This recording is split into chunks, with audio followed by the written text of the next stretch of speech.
कहते हैं कानून के हाथ बहुत लंबे होते हैं। अपराधी कितना भी शातिर क्यों ना हो, कानून के शिकंजे में फंस ही जाता है। लेकिन अब समय के साथ परिभाषा थोड़ी बदल रही है। कानून की जगह अब हमें भ्रष्टाचार को रखना पड़ रहा है कि भ्रष्टाचार के हाथ इतने लंबे होते हैं, आप जितना रोकने की कोशिश कीजिएगा, भ्रष्टाचार और तेजी से बढ़ता चला जाएगा।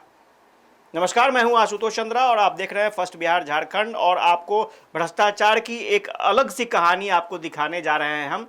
ये कहानी है मुख्यमंत्री नीतीश कुमार के ड्रीम प्रोजेक्ट की, और जिस ड्रीम प्रोजेक्ट में सेंधमारी हो चुकी है, भ्रष्टाचार ने सेंध लगा दिया है। अब कैसे सेंध लगाया है, कहां पर सेंधमारी हो गई है। हालांकि इस तरह की सेंधमारी आजकल बहुत ज़्यादा देखने को मिल रही है, और बारिश के दिन में खास तौर पर ये जो सेंधमारी है वो देखने को मिलती है, और जो करप्शन के पोल हैं वो खुद ब खुद खुलने लगते हैं। हमारे साथ सहयोगी, वरिष्ठ सहयोगी हैं विवेकानंद, उनसे जानने की कोशिश करेंगे।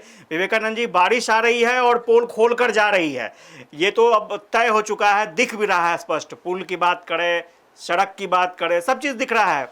इस बार हम लोग अपने दर्शकों को क्या बड़ा खुलासा करने जा रहे हैं, क्या जानकारी अपने दर्शकों को देने जा रहे हैं, ये ज़रा बताइए। देखिए, बिहार के मुख्यमंत्री इंजीनियर मुख्यमंत्री हैं और इंफ्रास्ट्रक्चर पर इनका काफ़ी फोकस रहा है। मुख्यमंत्री नीतीश कुमार का ड्रीम प्रोजेक्ट था कि दिल्ली के सेंट्रल हॉल की तर्ज पर पटना में भी विधानमंडल का सेंट्रल हॉल बने। बिल्कुल, यह नीतीश कुमार का ड्रीम प्रोजेक्ट था। बिल्कुल। ये अपने ड्रीम प्रोजेक्ट को पूरा करने के लिए, उसको धरातल पर उतारने के लिए पानी की तरह इन्होंने पैसे बहाए। लगभग 325 करोड़ रुपए की राशि अपने ड्रीम प्रोजेक्ट को धरातल पर उतारने के लिए इन्होंने खर्च किया। विधानमंडल का विस्तारित भवन बनाया, जिसमें विस्तारित भवन के साथ साथ एक सेंट्रल हॉल भी बना, कमोबेश दिल्ली वाले सेंट्रल हॉल की तर्ज पर उसको पटना में उतारने की कोशिश की। लेकिन इस सुशासन राज में जो बिहार विधानसभा 1920 में बना, उसके 100 साल से अधिक हो गए, वो देख लीजिए। और नीतीश कुमार का जो विस्तारित भवन, नीतीश कुमार ने जो विधानमंडल का विस्तारित भवन बनाया, उसकी हालत को देख लीजिए तो आपको तरस आएगा कि 10 साल भी नहीं हुए हैं अभी। 10 साल नहीं हुए। 2016 बिल्कुल फर्स्ट फेज जो विस्तारित भवन का उद्घाटन 2016 में हुआ। बिल्कुल। और जो सेंट्रल हॉल है उसका उद्घाटन तो 2019 में हुआ है। बिल्कुल। तो अभी 10 साल, दोनों उद्घाटन के 10 साल नहीं हुए हैं। और 10 साल के अंदर की जो तस्वीर हम लोग अपने दर्शकों को दिखा रहे हैं वो विचलित इसलिए करने वाली है कि जिस नीतीश कुमार ने अपनी देखरेख में, अपनी निगरानी में, बिल्कुल, अपने दफ्तर के ठीक बगल में विधानमंडल में जो उनका दफ्तर है उसके ठीक बगल में वो विस्तारित सेंट्रल हॉल बनाया। कई बार निरीक्षण करने पहुंचे और उस बिल्डिंग की स्थिति देख करके आपको तरस आएगी। आप इस निष्कर्ष पर पहुंच जाएंगे कि बिहार में सिर्फ और सिर्फ भ्रष्टाचार है। बिहार में योजनाएं बनाई ही भ्रष्टाचार के लिए जाती हैं, कमीशन खोरी के लिए बनाई जाती हैं। आपको याद होगा कि जीतन राम मांझी जब मुख्यमंत्री बने थे तो एक शब्द उन्होंने प्रयोग किया था, बहुत चर्चा में वो फार्मूला आया था कि एस्टीमेट घोटाला होता है। यहाँ एस्टीमेट 2 रुपये का अगर काम है तो उसका एस्टीमेट 5 रुपया दीजिए, 3 रुपया आपको शुद्ध मुनाफा होगा। और उस 3 रुपये का जो कट होता है, कट मनी, उसमें नीचे से लेके ऊपर तक के लोग उससे लाभान्वित होते हैं। ये तो जो कहा जाता है कि जो हम लोग उसी पर आ रहे हैं कि जो विस्तारित भवन, विधानमंडल का जो विस्तारित भवन नीतीश कुमार ने बनवाया, जिसमें उनका खुद चैम्बर है, एक चैम्बर उनका नीतीश कुमार जी का खुद है, खुद वहां पर बैठते हैं। विधानसभा की जब कार्यवाही, विधानमंडल की कार्यवाही चलती है तो खुद उस जगह पर बैठते हैं। और उस बिल्डिंग की तस्वीर देखिए, यही बाल्टी, यह देखिए, ये देखिए, यही उसी बिल्डिंग की तस्वीर है। 2-3 दिन की बारिश, हल्की बारिश हो रही, बहुत ऐसा नहीं है कि मूसलाधार बारिश, कई घंटों की बारिश हो रही, हल्की हल्की बारिश लगातार हो रही। उस बारिश में विस्तारित भवन सेंट्रल हॉल के बगल का की ये तस्वीर है। आप उस तस्वीर को अपने कैमरे में कैद करके आप लाए हैं। देखिए यह तस्वीर किस तरह से टिप टिप नीतीश कुमार के सुशासन मॉडल टिप टिप करके मतलब गिर रहा है धरती पर। और यही विकास है मुख्यमंत्री नीतीश कुमार का। नहीं, हम दर्शकों को बता दें थोड़ा कि ये भाई, ये विजुअल है किस चीज़ का।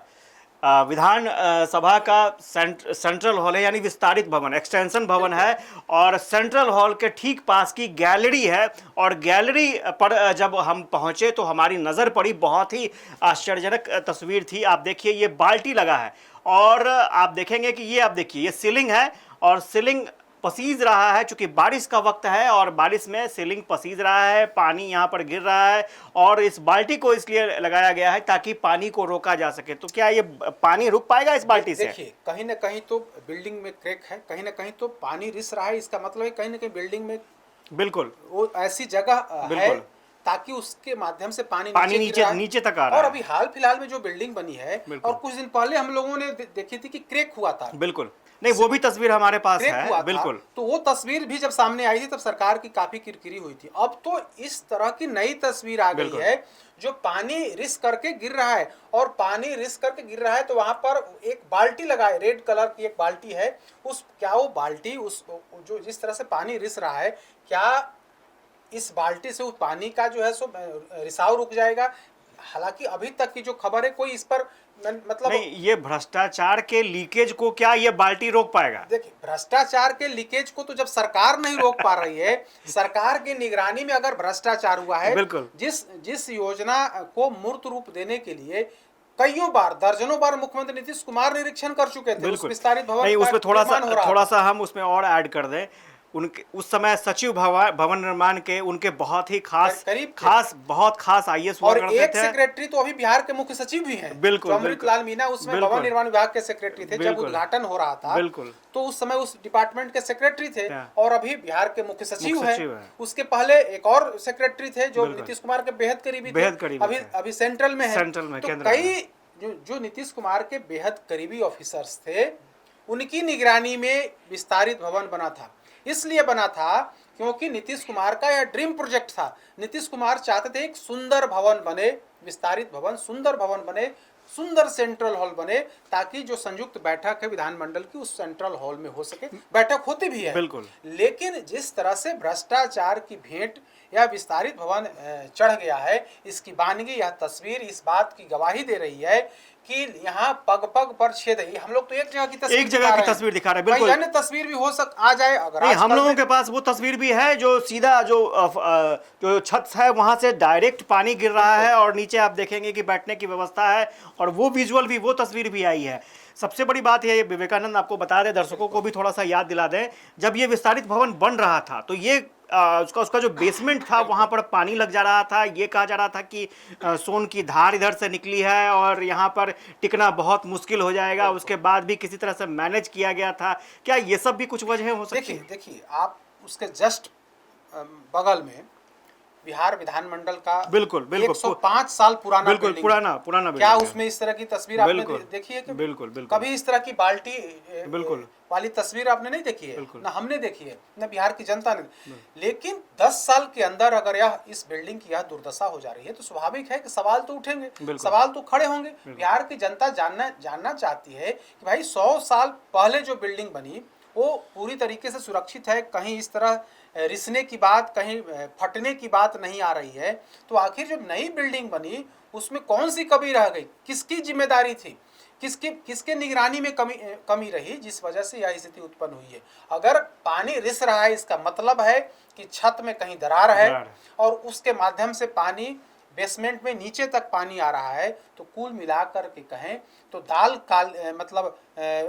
में काला नहीं है, बल्कि पूरी दाल ही काली है। ये स्थिति बिहार की सरकार में हो रहा है। ऐसा हम कोई आरोप नहीं लग रहा, बल्कि जिस तरह दिख रहा है, ये तो दिख रहा है ना, जिस तरह से तस्वीर दिख रही है, हम कोई नीतीश कुमार या बिहार की सरकार पर सवाल इसलिए खड़े कर रहे हैं क्योंकि इस तरह की तस्वीर सामने आ रही है। जब स्वाभाविक है, जब तस्वीर सामने आएगी तो सवाल उठेंगे और सरकार को इसका जवाब देना होगा। लगातार कल आपने दिखाया कि अभी हाल फिलहाल में डबल डेकर पुल बना, उस पुल की हालत देखिए क्या हो गई।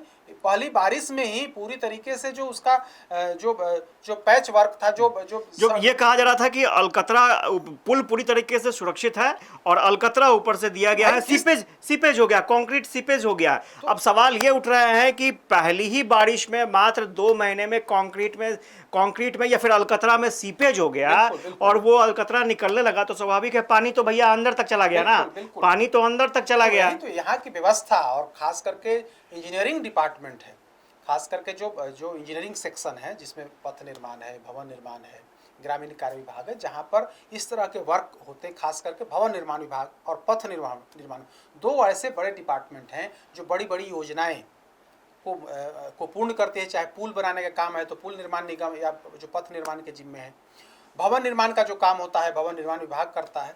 तो दोनों डिपार्टमेंट पर कहीं ना कहीं सवालिया निशान है, और डिपार्टमेंट पर सवालिया निशान कम, सरकार पर सवालिया निशान ज़्यादा है कि आखिर किस तरह से काम हो रहा है कि जब सरकार के नाक के नीचे जो मुख्यमंत्री नीतीश कुमार का ड्रीम प्रोजेक्ट था, जब ड्रीम प्रोजेक्ट की यह हालत है, जब ड्रीम प्रोजेक्ट को जब भ्रष्टाचार मुक्त होकर के वहाँ पर काम नहीं किया सकता है, तो फिर जो गांव गलियों में जो काम होता है, जो जिला लेवल ब्लॉक लेवल पर जो काम होता है, उसकी क्या स्थिति होती होगी, इसी से आप समझ सकते हैं। विवेकानंद, एक चीज़ और अपने दर्शकों के साथ साझा करना चाहूँगा, वहाँ बैठने का जो अरेंजमेंट है, हॉल कितने सारे हैं, 500 लोगों के बैठने की क्षमता का हॉल है, उसके अलावा 400 लोगों के बैठने की क्षमता का हॉल है, 200 लोगों के बैठने की क्षमता का हॉल है, लगभग 4 ऐसे हॉल बनाए गए हैं, 100 वाला भी है।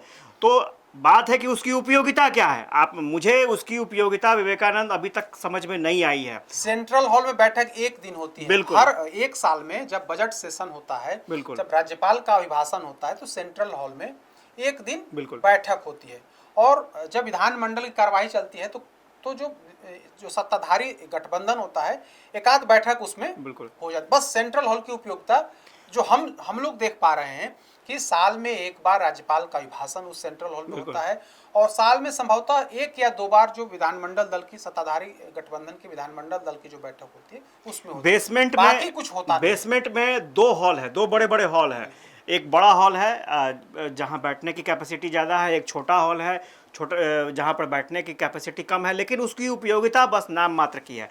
तो खैर कोई बात नहीं है, बिल्डिंग की उपयोगिता ही नाम मात्र की है। ठीक है, सचिवालय के कुछ जो विधानमंडल सचिवालय उसका कुछ पार्ट है, उसमें हाँ। कई जो माननीय सदस्य हैं उनका चैम्बर है, बिल्कुल। लेकिन बहुत ज्यादा उपयोगिता दिखती नहीं है। कई ऐसे कमरे हैं जो आज तक खुले ही नहीं है, लगातार बंद। हम लोग जब जाते हैं ताला ही बंद दिखता है। सिर्फ कमरा ही नहीं है, फर्नीचर है उसमें, बहुत सारा फर्नीचर है और माइक इक्विपमेंट्स लगाए गए हैं, कीमती जो हम लोग अभी जो डेटा जब खोज रहे थे तो लगभग 275 करोड़ 270 करोड़ के आसपास विस्तारित भवन के लिए और 10 करोड़ रुपया सेंट्रल हॉल के निर्माण पर खर्च हुआ था। हो सकता है कि इस एस्टीमेट और रिवाइज भी हुआ हो। बिल्कुल, इसमें कोई दो राय नहीं है। तो ये हम आपको दिखा रहे थे कैसे नीतीश कुमार के ड्रीम प्रोजेक्ट में भ्रष्टाचार की सेंध लगती जा रही है। हालांकि ये ज़रूर कहा जाता है कि करप्शन को रोकना है, लगाम लगाना है, उसके लिए कानून प्रावधान किए गए हैं, लेकिन करप्शन जो है वो धीरे धीरे फैलता ही जा रहा है और करप्शन पर लगाम नहीं लग पा रहा है। और सवाल यही है कि क्या ये जो भ्रष्टाचार यहाँ पर दिख रहा है, ये जो भ्रष्टाचार का लीकेज है, क्या ये बाल्टी रोक पाएगा। खैर और भी बहुत सारी खबरों की जानकारी आपको हम लोग देते रहेंगे। फर्स्ट बिहार झारखंड के साथ जुड़े रहिए। अभी तक के लिए मुझे इजाज़त दीजिए, विवेकानंद को इजाज़त दीजिए। नमस्कार। पनोरमा ग्रुप, जो सोचता है वो करता है, आपके अपने सपनों का आशियाना। ये लो मुंह मीठा करो, आज मैंने अपना जॉब छोड़ दिया, अब हम पूर्णिया वापस जाएंगे। जॉब छोड़ दिया है? मतलब ये घर कैसे चलेगा, हम करेंगे क्या, और माँ बाबूजी क्या बोलेंगे? इसलिए मैं एक और मिठाई का डब्बा लाया, अपने बिजनेस के लिए लोन अप्रूव हो गया। अरे लोन अप्रूव हो गया वो तो ठीक है, लेकिन पूर्णिया में हम रहेंगे कहाँ? अपना घर भी तो नहीं है वहाँ। इसलिए तो एक और मिठाई का डब्बा अलग से लाया हूँ। हमने पूर्णिया में घर ले लिया है, पूर्णिया के ई होम्स पैनोरमा में। पूर्णिया में पैनोरमा ग्रुप लेकर आए हैं ई होम्स पैनोरमा। बड़ा घर, आलीशान जिंदगी और अत्याधुनिक सुविधाओं के संग। अरे अब क्यों मुंह मीठा करवा रही हो? क्योंकि हम घर वापसी जो कर रहे हैं। घर वापसी की खुशी पूर्णिया में ई होम्स पैनोरमा के संग। E homes panorama, luxurious lifestyle redefined.